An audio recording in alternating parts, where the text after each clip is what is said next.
کیا ہے؟ اللہ رب العزت نے قرآن کریم میں ارشاد فرمایا وَمَا خَلَقْتُ الْجِنَّ وَالْإِنسَ إِلَّا لِيَعْبُدُونِ، تو میں نے جنات اور انسانوں کو اس لیے پیدا کیا کہ وہ میری یعنی اللہ کی عبادت کریں۔ اللہ رب العزت کی عبادت کا مطلب کیا ہے؟ ہر موقع پر جو اللہ کا حکم ہے اس کو مانا جائے اور اس پہ عمل کیا جائے۔ اگر کوئی انسان اللہ کے حکم کو نہیں مانتا تو وہ مسلمان نہیں، کافر ہے۔ اگر اللہ کے حکم کو مانتا ہے اور عمل نہیں کرتا یہ مسلمان ہے اور فاسق ہے۔ تو نہ ماننے سے انسان کافر ہو جاتا ہے اور مان کر عمل نہ کرنے سے فاسق ہو جاتا ہے۔ اللہ ہمیں ایمان کی دولت بھی عطا فرمائے، اللہ ہمیں تقوی کی دولت بھی عطا فرمائے۔ جب انسان مان لے تو پھر مومن بنتا ہے اور جب عمل کرے تو متقی بنتا ہے۔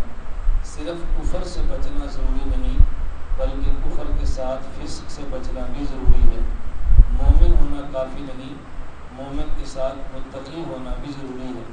تو دو باتیں بالکل الگ الگ ہیں اور دونوں میں فرق بھی کرنا چاہیے۔ ایک انسان نماز کو نہیں مانتا وہ کافر ہے، اگر نماز کو مانتا ہے نہیں پڑھتا تو وہ فاسق ہے۔ کافر کی مغفرت نہیں ہوگی، ہاں البتہ فاسق کی مغفرت ہوگی۔ آدمی جتنا بڑا مجرم اور جتنا بڑا گناہ گار ہو، اگر وہ وفات پا جائے اس کی نماز جنازہ پڑھنی چاہیے، اور اگر کافر چھوٹے سے چھوٹا بھی ہو اس کی نماز جنازہ نہیں پڑھنی چاہیے اور شرکت نہیں کرنی چاہیے۔ اس کی وجہ اس لیے کہ مسلمان جب بھی کسی کا جنازہ پڑھتا ہے ہم جنازے میں دعا مانگتے ہیں، اللہم اغفر لحینا و میتنا و شاہدنا و غائبنا و صغیرنا و کبیرنا و ذکرنا و انثانا۔ ہم اللہ سے دعا مانگتے ہیں کہ اللہ اس کو معاف فرما دے۔ تو معافی کی دعا اس کے لیے مانگیں گے کہ جس کے لیے معافی کا وعدہ یا توقع ہو، اور جس کے لیے معافی کی توقع ہے اس کی معافی کیا مانگنی ہے۔ حضور اکرم صلی اللہ علیہ وسلم کے دور میں منافقین کا سردار تھا عبداللہ بن ابی بن سلول، مر گیا۔ حضور اکرم صلی اللہ علیہ وسلم پر اس کے بعد احسانات بھی تھے، اس نے کسی موقع پر قمیص دی تھی رسول اللہ صلی اللہ علیہ وسلم کے چچا حضرت عباس کو۔ جب جنگ بدر میں وہ قیدی بن کر آئے ان کا قد بڑا تھا اور قمیص ان کو کسی کی پوری نہیں آتی، تو اس عبداللہ منافق کی قمیص ان کو دی۔ جب یہ وفات پا گیا تو نبی کریم صلی اللہ علیہ وسلم نے اپنا مبارک کرتا اتارا اور اس منافقین کے سردار کو پہنا دیا۔ یہ کیوں پہنایا تھا؟ اس لیے کہ رسول اللہ صلی اللہ علیہ وسلم اپنے چچا حضرت عباس کے احسان کا بدلہ اتارنا چاہتے تھے، اس لیے اپنی قمیص پہنا دی۔ پھر حضور اکرم صلی اللہ علیہ وسلم نے اس کی نماز جنازہ پڑھی۔ حضرت عمر بن خطاب رضی اللہ تعالیٰ عنہ نے عرض کیا کہ یا رسول اللہ یہ منافقین کا سردار ہے، اس کا جنازہ کیوں پڑھتے ہیں؟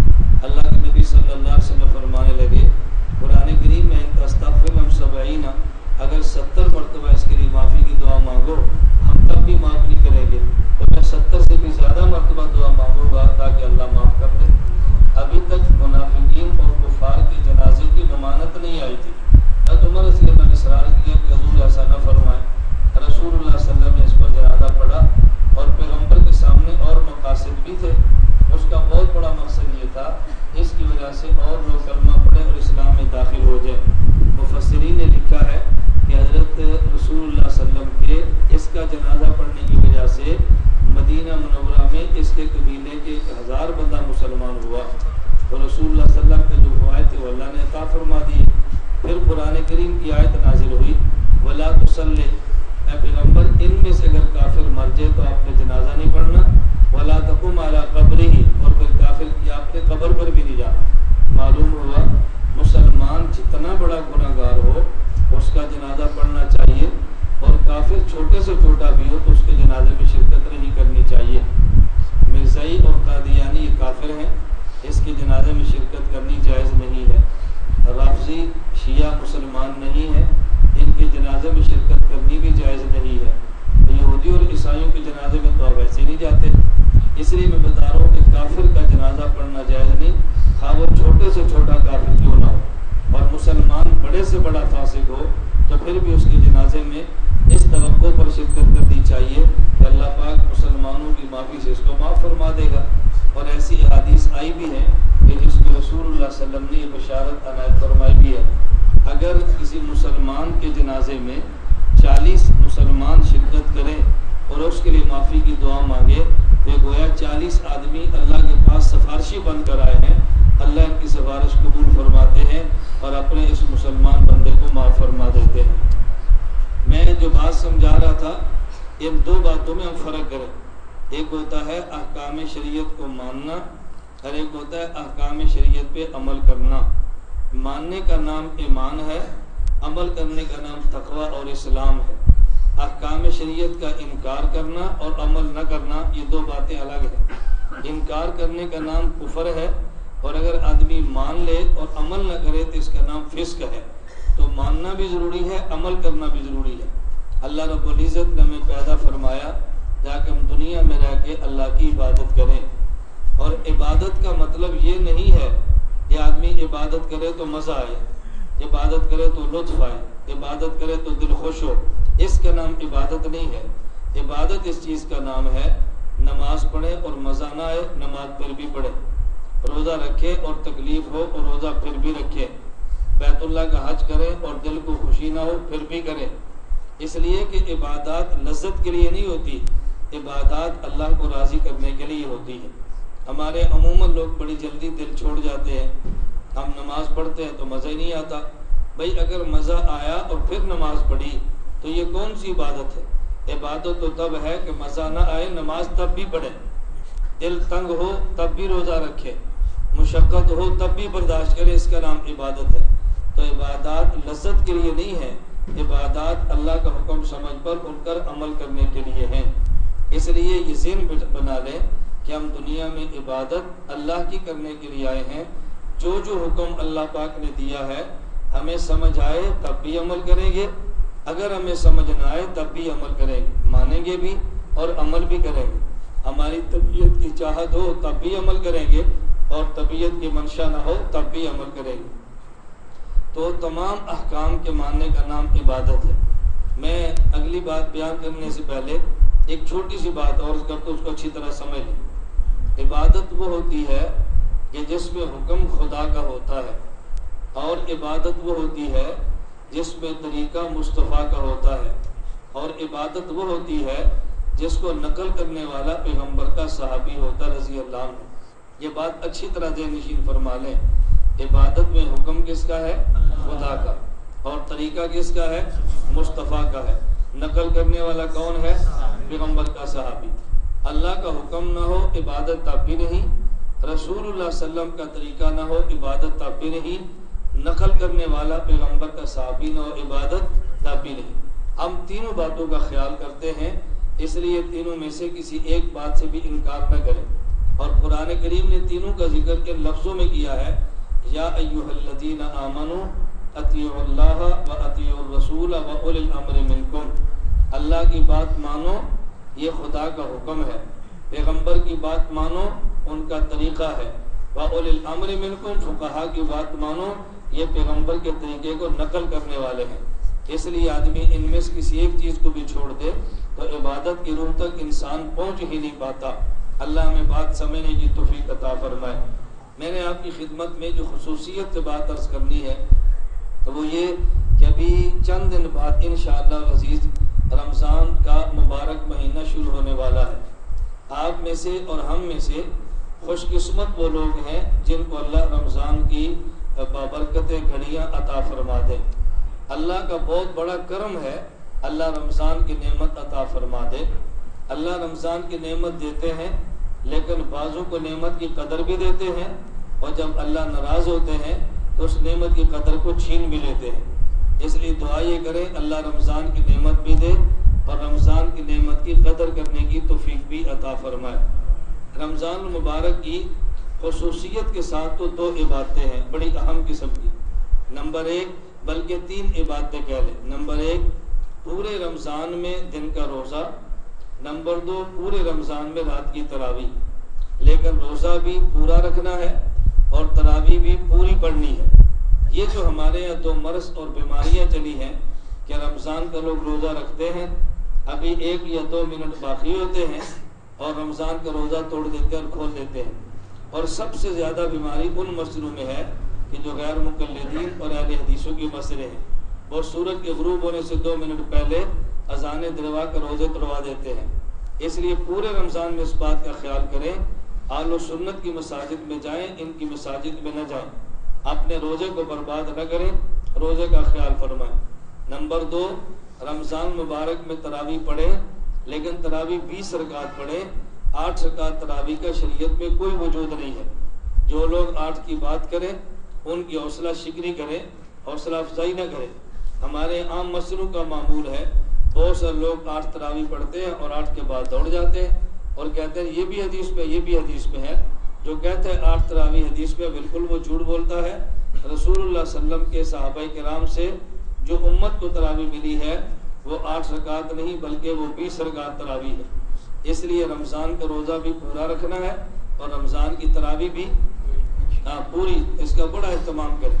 پورا سال مزدوری کرتے ہیں، پورا سال کماتے ہیں، اگر ایک ماہ میں نہ کمایا تو کون سی قیامت ٹوٹ پڑے گی؟ اگر آپ سمجھیں کہ مزدوری کرنے سے روزے کا نقصان ہوتا ہے، مزدوری چھوڑ دیں اور رمضان کے روزے کی پابندی کریں. اگر سمجھتے ہیں کہ روزے کی وجہ سے ہمارا فلاں دنیاوی نقصان ہوتا ہے، دنیاوی نقصان کو برداشت کریں لیکن دین کے نقصان کو قطعاً برداشت نہ کریں. رمضان کا روزہ ہمت کے ساتھ رکھیں اور خود بھی روزہ رکھیں اور دوسروں کو روزہ رکھوانے کی کوشش بھی کریں. رمضان میں روزہ رکھوانے کا رسول اللہ صلی اللہ علیہ وسلم نے بہت بڑا اجر اور ثواب بیان فرمایا ہے. اس موقع پر دل چھوٹا نہ کرے، دل بڑا رکھے. اور اب تو چونکہ گرمیوں کا روزہ ہے، سردیوں کا روزہ نہیں ہے، گرمیاں بھی ہیں، دن بھی لمبے ہیں، مشقت کے روزے ہیں. تو پھر نبی پاک صلی اللہ علیہ وسلم کا یہ ارشاد گرامی اپنے ذہن میں بٹھائیں. فرمایا رسول اللہ صلی اللہ علیہ وسلم نے ہوا شہر الصبر والصبر ثوابہ الجنہ، یہ رمضان کا مہینہ صبر کا مہینہ ہے اور صبر کا بدلہ اللہ نے جنت رکھا ہے. 1 ماہ مشقت برداشت کرے، 1 ماہ بھی دن کی مشقت ہے، رات کو تو روزہ نہیں ہے. 1 ماہ مشقت برداشت کرے، اللہ قبر کی گرمی سے محفوظ رکھیں گے، اللہ حشر کی گرمی سے محفوظ رکھیں گے، اللہ جہنم کی گرمی سے محفوظ فرما دیں گے. تو روزے کا اہتمام کرے، خود بھی رکھیں، اپنے گھر والوں کو رکھوائیں، اپنے بچوں کو جو بالغ ہیں ان کو ضرور رکھوائیں اور جو بالغ ہونے کی قریب ہے ان کو ترغیب دیں اور اپنے غریبوں کو روزہ رکھوانے کا بہت اہتمام کریں. رسول اللہ صلی اللہ علیہ وسلم نے فرمایا وہ شہر المواسات، یہ صبر کا مہینہ بھی ہے اور غم خاری کا مہینہ بھی ہے. صبر بھی کریں اور غم خاری بھی کریں. آپ کا ملازم کام کرتا ہے، ان دنوں میں اس کی ملازمت میں کمی کر دیں. مزدور مزدوری کرتا ہے، اس کو کچھ گھنٹے مزدوری میں آرام کا موقع دے دیں تاکہ اس کو بھی روزے کا موقع ملے. اگر اپنی افطاری پر آپ کے یہاں پکوڑے، سموسے، شربت، کھجوریں اور کئی نعمتیں رکھی ہیں تو اپنے ساتھ غریبوں کو بھی اس افطاری کے اندر شریک کریں. یہ بہت بے مروتی کی بات ہے. آدمی خود افطاری میں 10 اور 20 ڈشیں استعمال کرے اور غریب کو افطاری کے اندر 1 ڈش بھی نہ ملے، یہ مروت اور انسانی غیرت کے خلاف ہے. اس لیے خود بھی اہتمام کریں اور غریبوں کو روزہ رکھوانے کا اہتمام کریں. خود بھی افطار اچھی نعمتوں سے کریں اور کمزور لوگوں کو افطاری کا خیال فرمائیں. تو دن کا روزہ اور رات کی تراویح اس کا بہت زیادہ اہتمام فرمائیں. نمبر 3، رمضان کے آخری عشرے میں اللہ توفیق عطا فرمائے تو اعتکاف کا اہتمام کرے. مرد اعتکاف ایسی مسجد میں کرے جہاں پہ 5 وقت کی باجماعت نماز ہوتی ہو.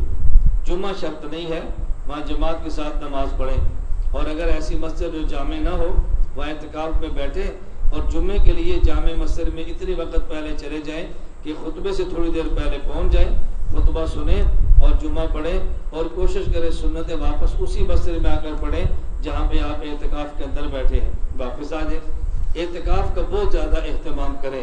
اور اسی طرح رمضان مبارک میں آدمی اعتکاف مسجد میں کرے اور خواتین اعتکاف مسجد میں نہ کریں بلکہ عورتیں اعتکاف اپنے گھروں پہ کریں. ایک جگہ مقرر کر لیں جہاں انہیں نماز پڑھنی ہے اور وہاں عورتیں اعتکاف بھی کر سکتی ہیں. کوشش کرنی چاہیے اگر گھر میں 4 آدمی ہیں، 5 آدمی ہیں، ان میں ایک بندہ اعتکاف کا اہتمام کرے اور باقی اس کے سحری اور افطاری کا انتظام کرے. وہ اللہ کے گھر میں بیٹھا عبادات کرے گا، دعائیں کرے گا اور اس کی وجہ سے باہر والوں کا نفع اور بھلا ہوگا. اللہ اس کی عبادات سے باہر والوں کو بھی نواز دیں گے. تو رمضان مبارک میں دن کا روزہ، رات کی تراویح، نمبر 3 رمضان کا اعتکاف، یہ تو ہم سب کریں، اور دوسری میں نے اضافی 2-3 باتیں عرض کرنی ہیں، ان میں نمبر 1 سحری اور افطاری غریب اور کمزور بندے کو ضرور کرائے۔ اگر ایک شخص کا والد فوت ہو گیا، اس نے بہت سے روزے نہیں رکھے، اپنے والد کی طرف سے فی روزہ ایک غریب آدمی کو روزہ رکھوا دے۔ والدہ فوت ہوگی، کچھ روزے نہیں رکھ سکی، تو فی روزہ اپنی والدہ کی طرف سے کسی غریب کو روزہ رکھوا دے۔ اگر امی نے ابو نے روزے رکھے بھی ہیں، وہ دنیا سے چلے گئے ہیں، پھر بھی نفل کی طور پہ کسی کو روزہ رکھوائیں اور نیت کرے اللہ اس کا اجر اور ثواب میری امی کو دے اور میرے والد کو دے۔ ایک آدمی کو روزہ رکھوانا کیا مشکل ہے، اور اگر ہر صاحب حیثیت آدمی 1 یا 2 بندہ اپنے ذمے لے لے، آپ بتاؤ پوری بستی اور دیہات میں کوئی ایسا بندہ نہیں بچے گا کہ جس کو اچھی سحری اچھی افطاری نہ ملے۔ یہ کس کا اہتمام کرے۔ نمبر 2 رمضان المبارک میں رسول اللہ صلی اللہ علیہ وسلم نے فرمایا یہ ایسا مہینہ ہے یزاد فیہ رزق المومن، اللہ اس مہینے میں مومن کے رزق کو کھول دیتے ہیں، مومن کے رزق میں برکت اور وسعت آ جاتی ہے۔ اچھا یہ بتائیں، جب اللہ ہمارے رزق میں وسعت پیدا کرتا ہے تو ہمیں بھی اپنے رزق میں وسعت پیدا کر دینی چاہیے۔ جب اللہ دینے میں وافر کرے تو پھر بندے کو خرچ کرنے کے اندر ہاتھ کھول دینا چاہیے۔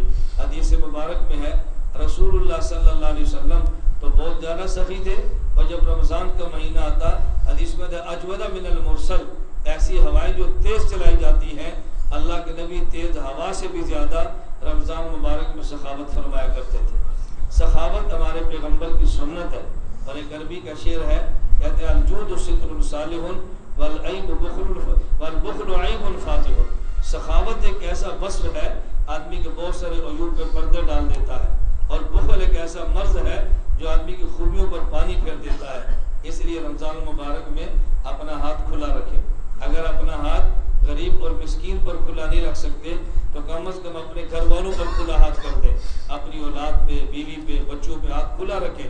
آپ جتنا ہاتھ کھول دیں گے اللہ اتنی مال میں وسعت ہے اور اللہ مال میں برکت عطا فرما دیں گے۔ نمبر 3 رمضان المبارک میں کثرت کے ساتھ قرآن کریم کی تلاوت کریں۔ اب دیکھیں رمضان آ رہا ہے، جو حافظ قرآن ہے اس کو تو چاہیے رمضان مبارک میں تراویح پڑھائے یا سامع بن کے امام کا قرآن سنے۔ ظاہر ہے جب امام بنے گا یا سامع بنے گا وہ خود پھیرا بھی دے گا، پھر دور بھی کرے گا، پھر قرآن پڑھے گا، اس کے 3-4 قرآن تو بڑے آرام سے ہو جائیں گے۔ اور جو حافظ نہیں ہے میری ان سے گزارش ہے کم از کم رمضان مبارک میں 1 قرآن کا ختم آپ ضرور کریں، اور نیت کر لیں کہ اب رمضان میں کم از کم 1 قرآن ضرور پڑھیں گے انشاءاللہ۔ اب دیکھیں عام آدمی کے قرآن 2 ہو جائیں گے، 1 قرآن وہ جو خود پڑھیں گے اور 1 قرآن وہ جو تراویح میں امام سے سنیں گے، تو 2 قرآن ہو جائیں گے۔ اللہ رب العزت 1 نیکی پہ کم از کم 10 نیکیوں کا اجر عطا فرماتے ہیں۔ تو جب 1 قرآن امام کا سنیں گے اللہ 10 قرآن کا اجر دیں گے، 1 قرآن خود پڑھیں گے اللہ پھر 10 کا اجر دیں گے۔ 2 مرتبہ قرآن پڑھنا اور سننا ہے اللہ اس کو بدلے 20 قرآن کا اجر عطا فرما دے گا۔ دیکھو اللہ کی رحمت کیسے بہانے تلاش کرتی ہے اپنے بندے کو دینے کے لیے۔ تو رمضان مبارک میں قرآن کریم پڑھنے کا اہتمام فرمائیں، اور میری آپ سے گزارش ہے وہ حضرات جن نے قرآن کریم نہیں پڑھا یا تجوید کے ساتھ نہیں پڑھا وہ شرمندگی محسوس نہ کرے اور اس کو کمزوری محسوس نہ کرے، دل چھوٹا نہ کرے، اپنی مسجد کے امام یا مدرسے کے قاری صاحب کے پاس جائیں اور روزانہ قرآن کریم تھوڑا تھوڑا پڑھنا شروع کر دیں۔ نورانی قاعدہ پڑھیں، 1 سطر پڑھیں، 2 سطریں پڑھیں، اور اس نیت کے ساتھ پڑھیں کہ قرآن ٹھیک کرتے کرتے ہماری موت آ جائے، اللہ قیامت کے دن حافظ قرآن کے ساتھ اٹھا دیں گے انشاءاللہ۔ جب اس نیت سے شروع ہو جائیں گے تو اللہ پاک حافظ قرآن کے ساتھ اٹھائیں گے، کیونکہ اس کی نیت یہ ہے، اور اس نے نیت کر کے قرآن کریم کو پڑھنا اور قرآن کریم کو سمجھنا شروع کر دیا ہے۔ اس کا اہتمام فرمائیں۔ اور چوتھی میری آپ سے خصوصیت کی گزارش ہے، اگر کوئی آدمی بیمار ہو، رمضان میں روزہ نہ رکھ سکتا ہو، اگر مسافر ہو اور یعنی بیمار اتنا، یہ 2 باتیں ذہن میں رکھ لیں، بیمار اتنا ہو اس بیماری کی وجہ سے جان کے جانے کے خطرہ ہو یا مرض کے بڑھ جانے کا خطرہ ہو، ایسی مرض کے ساتھ روزہ قضا کرنے کی گنجائش موجود ہے۔ معمولی بیماری پر روزے کی قضا نہ کرے، اور جان بوجھ کے روزہ تو سوال ہی پیدا نہیں کہ آدمی چھوڑے۔ رسول اللہ صلی اللہ علیہ وسلم نے فرمایا من افطر صوما من رمضان من غیر رخصت ولا مرض لم یقضه صوم الدہر کلہ وان صام۔ ابو ہریرہ رضی اللہ عنہ فرماتے ہیں اگر کسی شخص نے رمضان کا روزہ جان بوجھ کے چھوڑ دیا، پوری زندگی ہر روز روزہ رکھتے رہے، تو رمضان کے ایک روزے کا حق ادا نہیں ہو سکتا۔ قضا کریں گے، قضا تو ہو جائے گی، فریضہ ادا ہوگا، لیکن اللہ جو روزے پہ انعامات دیتے ہیں وہ پوری زندگی روزہ رکھنے سے بھی انسان کو انعامات نہیں مل سکتے۔ میں بتا رہا تھا، اگر بیماری ہے، ایسی بیماری جس کی وجہ سے روزہ نہیں رکھ پاتے، یا مسافر ہیں اور سفر سے مراد ہے 77 کلومیٹر کی مسافت کا ارادہ ہو، 77 کلومیٹر سے کم کا سفر ہو تو روزہ رکھنا آدمی کی ذمہ ہے۔ 77 یا سے زیادہ کا ارادہ ہو اور کسی ایک جگہ پر 15 دن سے کم کے رہنے کا ارادہ ہو تو یہ مسافر شمار ہوتا ہے۔ ایسے مسافر کے لیے گنجائش موجود ہے، اگر روزہ نہ رکھنا چاہے تو نہ رکھے۔ لیکن میں جو بات کہنا چاہتا ہوں، بیمار ہو یا رمضان کا روزہ سفر کی وجہ سے نہ رکھ سکے تو روزے کی توہین کا مرتکب نہ ہو، سامنے نہ کھائے، سامنے نہ پیے، کوشش کرے کہ پردے کا خیال کرے۔ اور جو بندہ جان بوجھ کے اعلانیہ طور پہ اگر ایک انسان روزے کو توڑتا ہے، یہ اعلانیہ فاسق، بدماش، اللہ کا مجرم، اللہ کا باغی ہے۔ اگر اللہ توفیق عطا فرمائے اپنے ہاتھ سے اس کو روکے۔ اگر اتنی ہمت نہیں ہے زبان سے سمجھائیں، اگر اتنی ہمت نہیں ہے کم از کم دل سے اس کو برا ضرور سمجھیں، اس سے محبت ہے، اس سے دوستی کی پینگے، یہ انسان کو ختم کر دینی چاہیے۔ یہ انسانی غیرت کا تقاضا ہے۔ ایک آدمی روزہ بھی نہ رکھے اور اعلانیہ روزہ کو توڑے۔ رسول اللہ صلی اللہ علیہ وسلم نے فرمایا، کل امتی معافن الا المجاہرون، میری امت کے ہر فرد کو اللہ معاف فرما دیں گے، لیکن اعلانیہ گناہ کرنے والے کو اللہ معاف نہیں فرماتے۔ حضرت مفتی رشید احمد لدھیانوی رحمۃ اللہ علیہ، مفتی اعظم پاکستان کے سب سے بڑے مفتی تھے، حضرت فرماتے تھے کہ داڑھی منڈانا بھی اعلانیہ گناہ کے اندر شامل ہے، شلوار ٹخنوں سے نیچے کرنا بھی اعلانیہ گناہ کے اندر شامل ہے۔ اور آپ اندازہ فرمائیں، رمضان آنے والا ہے، جن کی داڑھی منڈاتے ہیں یا داڑھی چھوٹی رکھتے ہیں وہ نیت کریں کہ ہم انشاءاللہ اپنی داڑھی پوری کر لیں گے انشاءاللہ۔ لیکن نیت کریں، اللہ توفیق عطا فرما دے گی۔ داڑھی منڈانا یا کتروانا اتنا بڑا گناہ ہے کہ آدمی نماز پڑھتا ہے تو نماز کے دوران بھی اس کو گناہ ملتا ہے۔ آدمی سو جائے تو آدمی کے اس سے گناہ نہیں ہوتا، لیکن داڑھی منڈانے کترانے والا اگر سویا ہو تب اس کے نام اعمال میں گناہ لکھا جاتا ہے۔ کیوں؟ اس نیت کے ساتھ سویا کہ میں نے پھر کٹوانی ہے، میں نے پھر منڈانی ہے۔ بتاؤ کتنا بڑا گناہ ہے، لیکن ہم اس گناہ کو گناہ ہی سمجھتے۔ اور ایک بات ذہن نشین فرمائے، ہمیں ڈر لگتا ہے، یقین کرے اللہ ہمارے ایمان کی حفاظت فرمائے۔ اگر کسی بندے نے داڑھی منڈائی اور پھر آئینہ اور شیشہ دیکھا اور اس کے ذہن میں یہ بات آ گئی کہ میں پہلے خوبصورت نہیں تھا، داڑھی منڈانے کے بعد خوبصورت زیادہ لگتا ہوں، اللہ گواہ خطرہ ہے کہ اس کا ایمان ختم نہ ہو جائے، اس کے ایمان کے چلے جانے خطرہ ہے۔ اتنا بڑا یہ جرم ہے، اس لیے اس جرم کو چھوٹا نہ سمجھے، بہت بڑا گناہ ہے۔ اور میری آپ سے پانچویں اور آخری گزارش رمضان کے حوالے سے یہ ہے کہ جن حضرات کے اللہ، یہ تو صدقۃ الفطر کے حوالے سے میں بات کہہ رہا ہوں، اپنی اولاد کی طرف سے صدقۃ الفطر دینا آپ کی ذمہ ہے، بیوی کی طرف سے خامد کی ذمہ نہیں ہے، لیکن اگر اپنے گھر کا معاملہ ایسا چلتا ہو خامد صاحب کی طرف سے دے تو دینا جائز بھی ہے۔ جب اولاد بالغ ہو جائے تو اولاد کی ذمہ ہے، لیکن اگر گھر کا باپ سربراہ ہے اور سارے اخراجات باپ دیتا ہے تو ان کی طرف سے ادا کر دے، کبھی حرج نہیں ہے۔ جب رمضان شروع ہو جائے آپ کوشش کریں کہ عید سے پہلے صدقۃ الفطر ادا ہو جانا چاہیے، اور صدقۃ الفطر کا سب سے بہترین مستحق وہ ہمارے دینی مدارس ہے۔ کوشش کریں اپنے صدقۃ الفطر کی مقدار اپنے گاؤں میں اپنے قریبی دینی مدارس کے اندر پہنچائیں، اور اگر دینی مدرسہ وہاں نہ ہو تو پھر کوئی ایسا غریب آدمی جو دیندار ہو اپنا صدقۃ الفطر اس بندے کو دے۔ بعض لوگ ایسے نماز بھی نہیں پڑھتے، روزہ بھی نہیں رکھتے، ان کے گھر میں کیبل بھی لگی ہوئی ہے، گھر میں ٹی وی بھی ہے، فحاشی اور بے حیائی کا ماحول ان کے گھر میں ہے۔ آپ اگر ان کو صدقۃ الفطر دیں گے تو آپ کا صدقہ مزید گناہوں کا ذریعہ بنے گا۔ نیک بندے کو صدقۃ الفطر دیں تاکہ آپ کے صدقۃ الفطر سے نیکی آگے چلے اور گناہوں کا دروازہ بند ہو۔ اللہ تعالیٰ مجھے بھی اور آپ سب کو رمضان مبارک کی بابرکت ساتھوں سے پورا فائدہ اٹھانے کی توفیق عطا فرمائے۔ آپ حضرات ایک تو اہتمام کریں، ہمارے یہاں اعتکاف کورس چھپ گیا ہے، جو باہر سے حضرات آئے وہ یہاں مکتبے سے لے لیں، اگر مکتبے سے ختم ہو تو دوبارہ آ جائے گا، آپ ان سے لیں۔ ہر شخص اپنی مسجد میں جتنے معتکف موجود ہوں اتنے کورس لے کے اعتکاف کورس اپنی مسجد میں کروائیں۔ یہ 10 دن کا کورس ہے اور معتکفین اعتکاف میں بیٹھے ہوتے ہیں، مستقل وقت کی ضرورت نہیں ہے۔ اگر اس اعتکاف کورس میں معتکفین کے علاوہ لوگ بھی شرکت کرنا چاہیں تو بھی شرکت کر سکتے ہیں، یہ نہیں کہ معتکف کے علاوہ کوئی کورس نہیں کر سکتا، لیکن نیت یہ کہ معتکفین کے لیے یہ کورس ہونا چاہیے۔ اپنی اپنی مساجد میں اعتکاف کورس کروانے کا اہتمام فرمائیں، اور انشاءاللہ العزیز رمضان المبارک میں حسب سابق 29 رمضان کی 29 شب کو اسی مسجد میں انشاءاللہ ختم قرآن میرا ہوگا، اور اس کے بعد انشاءاللہ بیان اور جلسہ اور وہ سارا کچھ ہوگا۔ ہمارا اس دفعہ ارادہ یہ ہے، اگر آپ حضرات تھوڑی سی ہمت فرمائیں تو مہینے کی جو پہلی جمعرات چلتی ہے وہ اگست کی پہلی جمعرات اور رمضان کے اندر آئے گی، اس لیے پہلی جمعرات کا ماہانہ اجتماع مغرب کے بعد کا نہیں ہوگا، اس کے بعد اس کی بجائے 29 رات رمضان مبارک کو تراویح کے بعد انشاءاللہ بھرپور قسم کا اجتماع ہوگا، تو آپ شرکت کریں گے نا بھی انشاءاللہ۔ ہماری آپ سے گزارش ہے اور ہماری نیت ہے کہ ہم چاہتے ہیں کہ 29 شب کے جلسے کو آہستہ آہستہ تھوڑا سا وسیع کریں، تھوڑا سا بڑا کریں، اور باقاعدہ عظمت قرآن کے نام سے جلسے کا انعقاد کریں۔ آپ ابھی سے اس کی دعوت چلائیں، ابھی سے مہم چلائیں۔ ہمارے ہاں یا مسجد میں قاری صاحب تراویح پڑھاتے ہیں اور قرآن کریم ختم کرتے ہیں، ان کا ختم 27 یا 28 کو ہو جائے گا۔ میرا چونکہ اور میں ساتھی کہتا ہوں کہ میری موبائل تراویح چلتی ہے، اللہ کو منظور ہوا تو انشاءاللہ رمضان مبارک سے ایک دن پہلے میرا سفر شروع ہوگا، اللہ اپنے فضل و کرم سے پورا فرما دے۔ میری خواہش ہوگی کہ پہلا روزہ جا کے حرم میں رکھے انشاءاللہ، کچھ دن وہاں گزریں گے، کچھ دن امارات کے سفر کے ہوں گے، اور 21-22 رمضان کی انشاءاللہ واپسی ہوگی۔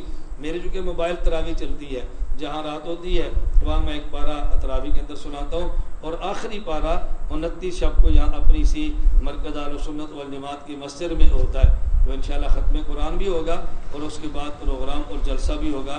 ہماری آپ سے گزارش ہے کہ آپ ابھی سے اس کی مناسب تشہیر کریں، میسج چلائیں، لوگوں کو اطلاعات کریں۔ ظاہر ہے کہ آپ کے علم ہے کہ ہمارے جلسے عام جلسے بالکل مختلف ہوتے ہیں، خالص نظریاتی اور عقیدے کے حوالے سے مضبوط بیانات چلتے ہیں۔ انشاءاللہ 29 شب کو یہاں اجتماع ہوگا، اور مہینے کی پہلی جمعرات جو اگست والا وہ نہیں ہوگا، اب اگست کا پہلا جمعرات کی بجائے جو 29 شب کا اجتماع وہ ہوگا۔ اللہ ہم سب کو شریعت پر عمل کرنے کی توفیق عطا فرمائے، اللہ اپنے تمام احکامات پر ہم سب کو پابندی کے ساتھ عمل کی توفیق عطا فرمائے۔ وآخر دعوانا ان الحمدللہ رب العالمین۔ درود پاک پڑھ لیں۔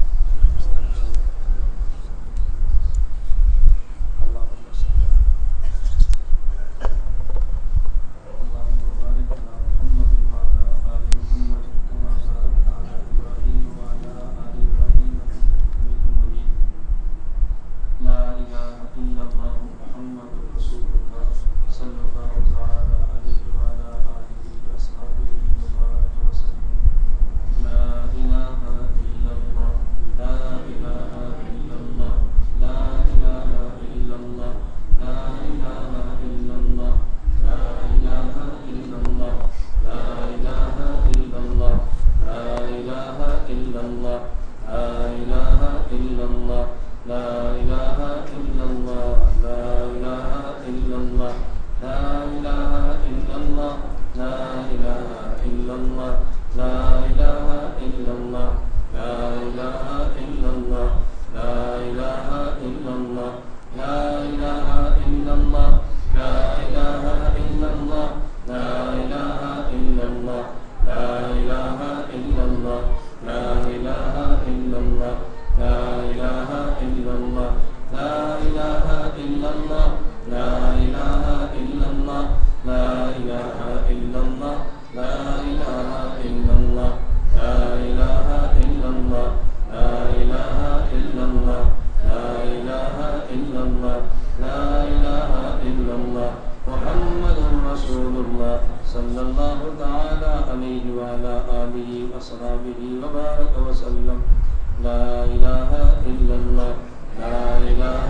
لا إله إلا الله لا إله إلا الله لا إله إلا الله لا إله إلا الله لا إله إلا الله لا إله إلا الله لا إله إلا الله لا إله إلا الله لا إله إلا الله لا إله إلا الله لا إله إلا الله لا إله إلا الله محمد رسول الله صلى الله تعالى عليه وعلى آله وأصحابه وبارك وسلم الله جل جلاله وتعالى شانه وعم نواله الله الله الله الله الله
جو کلمات میں کہتا ہوں، جن نے بیعت کی ہے وہ بھی کلمات کو، جن کی بیعت نہیں ہے وہ بھی کہو، جو بیعت کا لفظ ہے وہ نہ کو جن کی بیعت نہیں کرنی۔ تو میں توبہ کرتا ہوں کفر سے، شرک سے، بدعت سے، تمام گناہوں سے۔ میں وعدہ کرتا ہوں پوری زندگی شریعت کے مطابق چلوں گا، سنت کی پابندی کروں گا۔ اگر مجھ سے گناہ ہوا فوراً توبہ کروں گا۔ میں داخل ہوتا ہوں سلسلہ چشتیہ، قادریہ، نقشبندیہ، سہروردیہ میں۔ اے اللہ میری بیعت اور توبہ کو قبول فرما۔ قیامت کے دن چاروں سلسلوں کے بزرگوں کے ساتھ حشر فرما۔ جو ساتھی بیعت کرتے ہیں تو جاتی دفعہ یہاں سے معمولات کے پرچے ضرور لے کر جائے کر۔ معمولات میں جو پرچے ہیں اس کو لے لیں، اس کو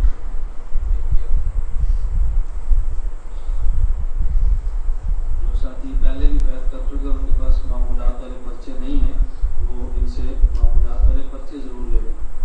الحمدللہ رب العالمین والصلاۃ والسلام علی رسولہ وعلی آلہ وصحبہ اجمعین۔ اے مولا کریم ہم سب کے گناہوں کو معاف فرما دے۔ اے اللہ ہمارے گناہوں کو معاف فرما دے۔ اے اللہ ہماری خطاؤں سے درگزر فرما دے۔ اے اللہ جو گناہ جان بوجھ کر کیے، جو بھول کر کیے، سب معاف فرما دے۔ اللہ جو بڑے گناہ، جو چھوٹے کیے، سب معاف فرما دے۔ اللہ خوشی سے کیے، مجبور ہو کر کیے، سب معاف فرما دے۔ تیرے پیغمبر صلی اللہ علیہ وسلم کی سنتوں کو توڑا، اللہ تو معاف فرما دے۔ گناہ کر کے تیرے پیغمبر کے دل کو دکھایا، اللہ تو معاف فرما دے۔ اے اللہ تیری شریعت کو توڑ کے تجھے ناراض کیا، اللہ تو معاف فرما دے۔ اے اللہ جتنے ہم نے گناہ کیے ہم تیرے دربار میں اعتراف کرتے ہیں، اللہ تو معاف فرما دے۔ اے اللہ اقراری اور اعترافی مجرم کو دنیا کی کوئی عدالت معاف نہیں کرتی، اللہ معافی فرماتے ہیں، خوش بھی ہوتے ہیں، اللہ اپنے فضل و کرم سے ہمیں معاف فرما دے۔ اللہ آپ کے دربار میں ہاتھ اٹھائے بیٹھے ہیں، یا اللہ یا اللہ اے اللہ آپ کی حدیث سے، آپ کے پیغمبر کی حدیث سے مبارک ہے، آپ کریم ہیں، اے اللہ آپ کریم ہیں، آپ خالی ہاتھ واپس نہیں لوٹاتے، اللہ تو ہمارے ہاتھ بھی واپس نہ لوٹا، ہمارے دامن کو بھر دے، اللہ ہمارے ہاتھوں کو بھر دے، اللہ رحمتوں سے بھر دے، اللہ اپنا کرم فرما دے۔ اللہ ہمارے گناہ اس قدر ہیں ہم تیرے عذاب کے مستحق ہیں، اللہ گناہ اس قدر ہیں زمین میں دنسائے جانے کے مستحق ہیں، اللہ گناہ اتنے ہیں پتھر برسائے جانے کے مستحق ہیں، اللہ اپنے کرم سے معاف فرما دے، اللہ اپنے کرم سے معاف فرما دے، اللہ اپنے کرم سے معاف فرما دے۔ اللہ ہم نے بچپن تیری نافرمانی میں گزارا، اللہ جو جوانی تیری نافرمانی میں گزاری، اللہ تو معاف فرما دے، یا اللہ تو معاف فرما دے۔ یا اللہ اگر تو معاف نہ کرے ہم کس کے در پر جائیں گے؟ یا اللہ اگر تو نے دستار دیا، دنیا میں کوئی در ہمیں پناہ دینے والا نہیں ہے، اللہ اپنے فضل و کرم سے تو معاف فرما دے۔ گزشتہ رمضان سے اس رمضان تک جتنے گناہ کی اللہ تو معاف فرما دے، قرآن کی توفیق عطا فرما دے، ہماری اولاد کو قبول فرما لے، ہمارے جسم کو قبول فرما لے، ہمارے مال کو قبول فرما لے، ہمارے خاندان، کنبے، برادری، قبیلے اور ہمارے پورے ملک و دنیا بھر کے مسلمان کو قبول فرما لے۔ یا اللہ جتنے بیمار ہیں اپنے فضل و کرم سے روحانی جسمانی بیماریوں سے شفا عطا فرما دے، اللہ تو صحت عطا فرما دے، اللہ تو صحت عطا فرما دے۔ اے میرے مولا کریم جتنے حضرات آئے ہیں ان تمام کا آنا قبول فرما، اللہ گرمی کے موسم میں آئے ہیں، اللہ قبر کی گرمی سے بچا لے، اللہ حشر کی گرمی سے بچا لے، اللہ جہنم کی گرمی سے بچا لے۔ اے اللہ دنیا کی گرمی برداشت نہیں کر پاتے، آخرت کی گرمی کون برداشت کرے گا؟ میرے مولا تو معاف فرما دے، اے اللہ تو معاف فرما دے، اے اللہ تو معاف فرما دے۔